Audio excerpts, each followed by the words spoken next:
Бүгін мынау халықаралық кітап күні және авторлық құқықтар күніне орай Қазақстан Республикасының ұлттық кітапханасы менің жеке шығармашылық кешімді ұйымдастырып отыр. Одан саған жүрерімді ұсынамын деген. Енді бұл кешімде қазақтың көптеген талантты жастары өлең оқиды. Олар енді мынау қазір поэзия өлең оқымайды деп жатады ғой.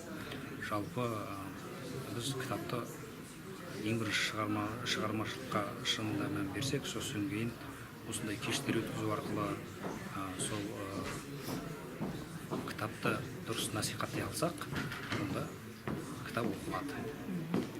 Мен осы дүниежүзілік кітап және авторлық құқықтар күніне орай шығармашылық кешімді өткізіп отырған Қазақстан Республикасының ұлттық кітапханасына үлкен алғыс айтамын. Жалпы соңғы кезде мен шығармашыл жастарды дәріптейтұғын әдебиет әлемі деген орталыққа жетекшілік етіп келемін. 4-5 жылдың жүзі болып, осы орталықта талай қазақтың талантты ұл-қыздары қанаттанып өсіп жетіліп жатыр. Ақын болу өссің, азамат болу борышың деген ұстанамын. Себебі енді шығысында анауында да бар ғой. Көп кітап оқыған, алған білімін елдің игілігіне жаратпаған адам, ол кітап келген арба дейді. Жалпы бізде талай кітап оқыған оқушылар бар. Ол өзінің білген білігін өзінің жеке басынан ара асырмайды. Мен оған қарсымын. Сондықтан да жаңағы әдебиет әлемдерінің орталық құрып, жастармен жұмыс жасап, өзім ғана болайын, өзім ғана туайын демей, сондай қолдау білдіріп жүрген жайымыз бар. Годы с середины 1940-х годов прошлого. Добро пожаловать. Позвольте мне. Это особая.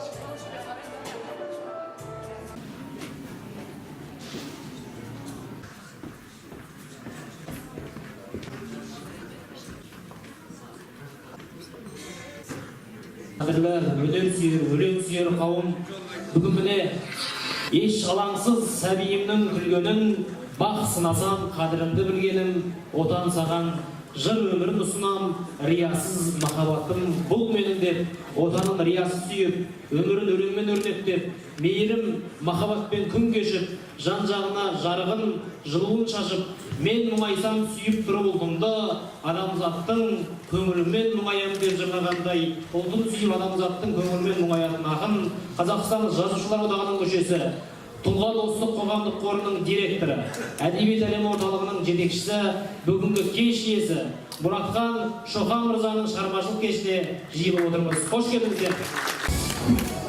Ассалаумағалейкум, армысыздар. Баққа барам, қажытқанда ескі мұң, қалай өтіп жатыр достар, 5 күнің.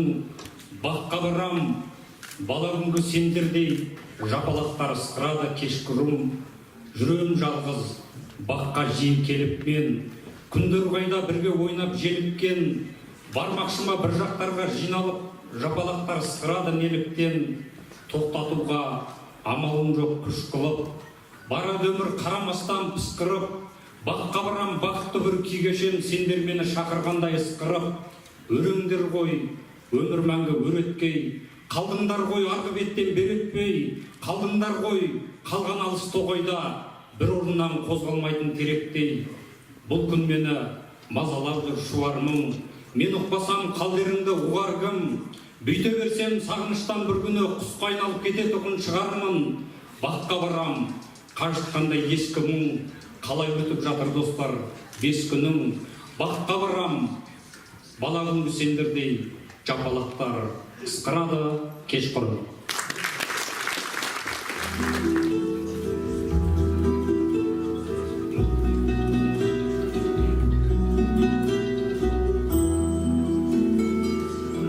Сен келгелі мазасыз неше күн, күндерімді сағынышпен кешемін.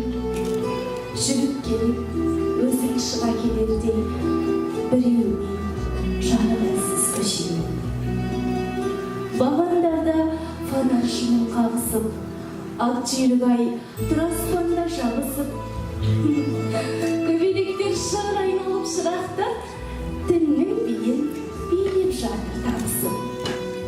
Әркімнің өз қуанышы бар күткен, сенсіз күндер өтіп жатыр тарлықпен.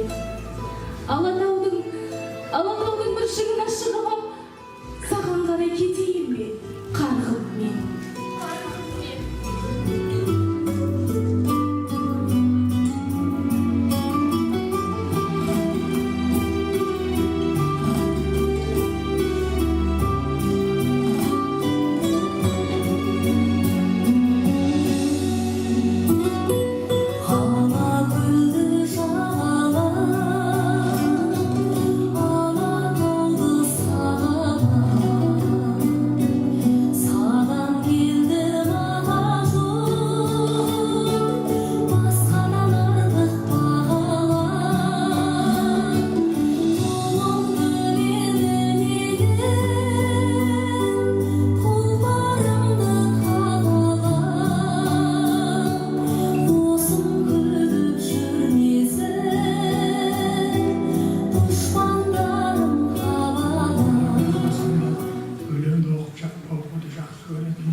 Жазған бәрінде басқа да бір 4-5 жақсы көретін ақын жастарым бар.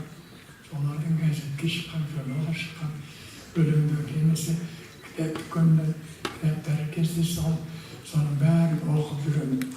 Енді мен көп сөйлеуге болмайды, өзімнің тамағым өзіммен алысып. Бірестен бері бұның бір шағылып қалдырған ретімендер. Ал енді Мұратхан мен сен туралы көп айтар едім. Бірақ оны кейінге қалдырайық. Тағы да осындай бір салтанатты кештер болар. Мен тонағым дұрыс болар. Сол кезде мына шалаған тағы кеп тойды. Тағы да сөз берерсің. Соны айтамын. Мұратханның өзін көп жылдан бері танимын. Және қадағалап оқып жүрген інілерімнің бірі. Азаматтығында қадағалап жүремін, шығармашылығында. Өйткені біз ағаларымыз Ғаппас ағадан қалыншалықты үйренсек, өз замандастарым отырған Әділғазыдан қанша үйренсем, Мұратханнан да үйренемін. Сондықтан қадағалап оқимын. Мұратхан бірінші сыршыл ақын, сосын шынайы ақын. Мына кейбір өлеңдерді оқығанда тап-тұйнақтай бәрі, жинақы, он сан түгел, ұйқасы бар, бірақ бәрі түгел, бірақ сыршылдық жоқ, шынайылық жоқ. Кәсіпқойлық бар, кәсіп бар. Ерінбеген етікшінің кері бар. Әдемілеп жасайды, яғни жақсы өлеңге имитация жасайды. Жақсы өлеңге ұқсатады, бірақ ол жақсы өлең емес. Ұқсаған бар болғаны. Неге? Онда сыршылдық жоқ, шынайылық жоқ. Ал Мұратханның кез келген өлеңінде сыршылдық бар, шынайылық бар, сосын өзі бар.